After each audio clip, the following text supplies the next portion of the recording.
morning, welcome to CATEX-TV. My name is Frank Fortunato. This is a live broadcast from Princeton, New Jersey. Today is Friday, October 1, 2010.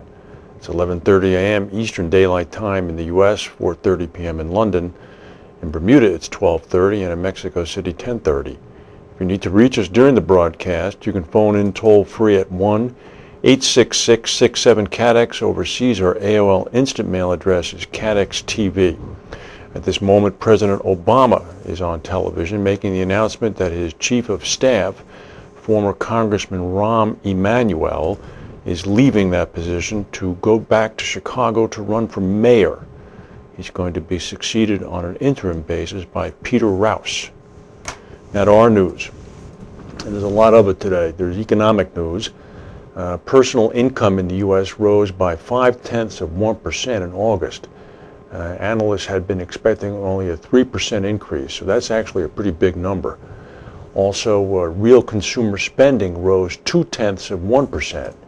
Analysts had been expecting a 0.4% gain in spending, so that one's a little low. Inflation remained low. The Chinese manufacturing output increased during the month of September, so that is signaling now to the markets that in fact a double-dip recession will not happen. Who can keep track of all this? Market's up now about 10 points. American personal savings rates increased up to 5.8% of disposable income. This is from 5.7% during the month of July. So on balance, it's better news than it could have been. Flagstone Reinsurance has estimated that its exposure to the New Zealand earthquake is going to be about $52.5 million US. That would be net of reinstatement premiums and retrocession. They based their loss estimate on a proprietary modeling analysis, the assessment of individual treaties, client data, third-party vendor models, as well as an estimated overall insurance industry loss of $3.6 billion. You'll notice nowhere included in that was the actual claim information yet. Flagstone has already indicated a sizable loss from other catastrophe events, including $4.4 million from the Deepwater Horizon disaster and $67.5 million from the Chilean quake. David Brown, the CEO, said, "As a global reinsurer, we expect to incur losses in international events. However, as a result of our diversified portfolio, we expect to produce positive growth in book value per share for the quarter." Flagstone did explain that the preliminary loss estimate will be refined as further information is received from its cedents. Another defection from Bermuda. Allied World Assurance Company Holdings is going to redomesticate its place of incorporation from Bermuda to Switzerland. Shareholders are going to be asked to vote on the move at a special meeting later this year, and AWACS expects to have it all done by the end of this year. That's 3 more months. Following the redomestication, the holding company's Bermuda Insurance and Reinsurance subsidiary will continue to operate and service business in Bermuda, where AWACS was founded back in 2001. AWACS is the latest Bermuda-based reinsurer to shift to Switzerland. Amlin and Catlin both announced similar moves earlier this year.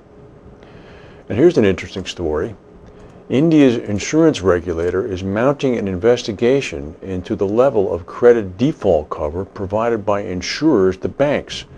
Richard Banks, the editor of Insurance Day, picked this up. The Indian Insurance Regulatory and Development Authority, which monitors insurance in that country, has ordered insurers to stop offering the cover, which protects banks against borrowers defaulting, while the regulatory agency compiles a framework. The agency is concerned about the extent of insurance companies' exposures to the bad debts of banks' creditors. They're probably also concerned with the possibility that the insurers don't quite understand what it is they're insuring.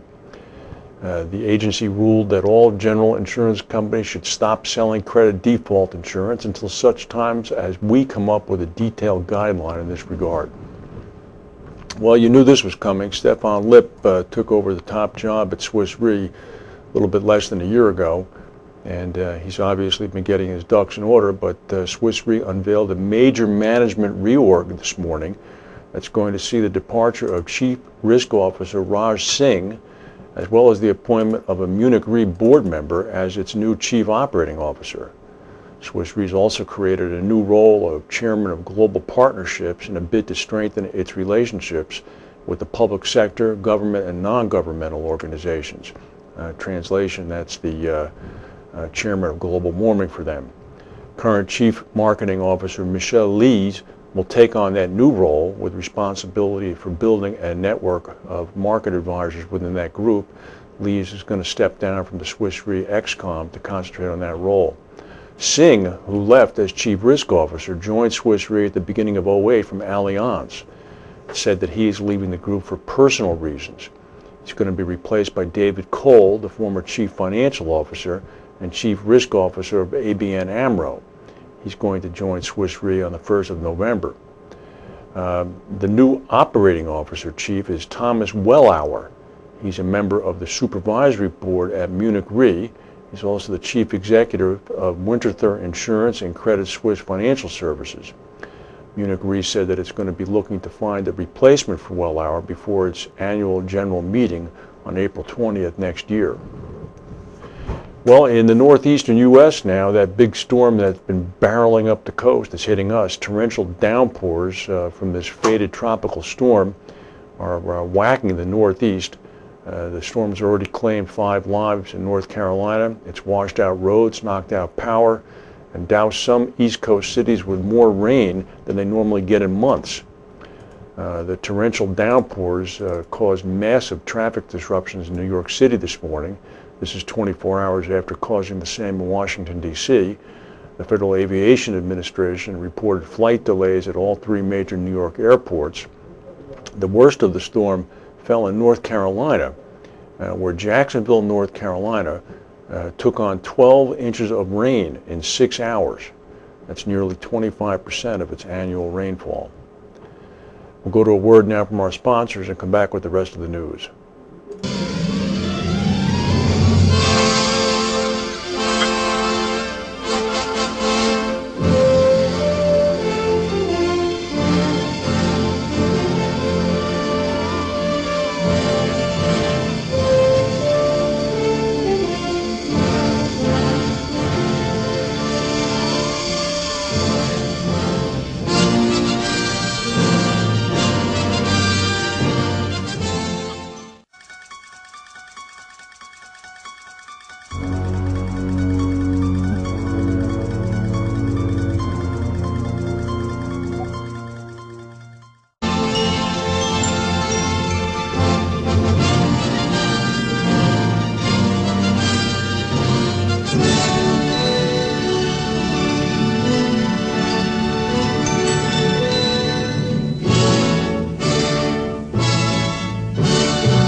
Design for peace.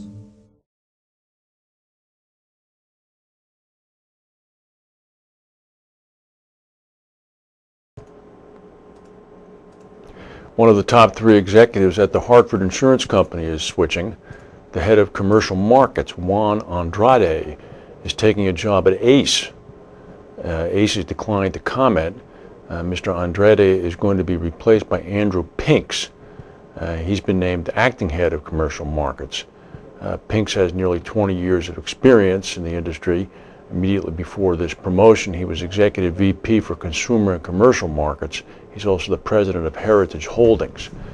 Andrade is actually is a little bit of an interesting character. He's a triathlete, a pilot, and a skydiver. So just thought we'd add that. Jardine Lloyd Thompson has completed a $125 million private placement of unsecured loan notes to individual investors. It's about 79 million pounds. The notes consisted of 42 million US of 7-year notes with a coupon of 5%, 42 million of 10-year notes at about 5.6%, and 41 million of 12-year notes with a coupon of 5.7%. Proceeds of the private placement will be used to refinance existing borrowers under JLT's revolving credit facilities. Now, these were unsecured notes, and they were sold to current individual investors. Alexander Howden Broking Group is going to buy Asia's largest independent insurance broker, Asset ACCETTE Insurance Group. Singapore-headquartered asset is part of the Zulig Group and has been trading for nearly 40 years. It has extensive presence in Asia with offices in Hong Kong, Indonesia, Malaysia, Philippines, and Thailand. Zulig is a privately owned multinational company that owns and operates an extensive portfolio of industry-leading businesses across Asia, employing more than 10,000 people. Howden, of course, is owned by Hyperion Insurance Group. Well, guess who popped up in Bermuda yesterday? The U.S. Attorney General Eric Holder. There's an interesting story in today's Royal Gazette down there, written by Sam Strangeways. Mr. Holder was on the island for talks with Premier Ewart Brown, who supposedly is leaving. Nobody quite knows when. The Attorney General answered questions from the local media at a news conference at the Fairmont Hamilton. When Mr. Strangeways, the reporter for the Royal Gazette, asked the Attorney General directly whether or not he thought Bermuda was a tax haven, Attorney General Holder looked momentarily taken aback. He then said, well, there are issues that are of great concern to Premier Brown that are also of great concern to the U.S. We have a variety of things that we've discussed and things that we have to work on, so I don't think I would go so far as to characterize Bermuda as a tax haven. Dr. Brown immediately piped up and said, ditto from here. Of course, you know, we don't like that label because we know that it's not appropriate for Bermuda. My condolences to Jeremy Cox, the head of the BMA. It should not be a tax haven. He's created quite a regulatory framework down there. Well, this is a picture you don't see often. This is the president of Ecuador, Rafael Correa. Ecuador is a country that was one of the founding members of OPEC. It actually is an oil producer. President Correa was elected in a popular democratic vote. The country is relatively free of graft and corruption. And here he is with a gas mask on top of his head. The country was in a state of siege this morning after a coup attempt. The president had been tear gassed by rebellious police. The country now is virtually paralyzed. The main airport of Quito has been shut down. Blockades throughout Quito of traffic arteries have been put in place. Other South American countries have quickly shown their support for Korea. All of the countries, including the United States, have demanded that the president remain instated. At least 3 people were killed and dozens were injured in clashes. There was a firefight in a hospital where Correa ended up being held, apparently against his will, for about 12 hours. He was being treated there for the tear gassing that nearly asphyxiated him when he tried to reason with angry police officers at a barracks near the Capitol. The police also roughed him up and pelted him with water. By last evening, the president was back on television announcing that the coup had been quashed. Well, this is an interesting story.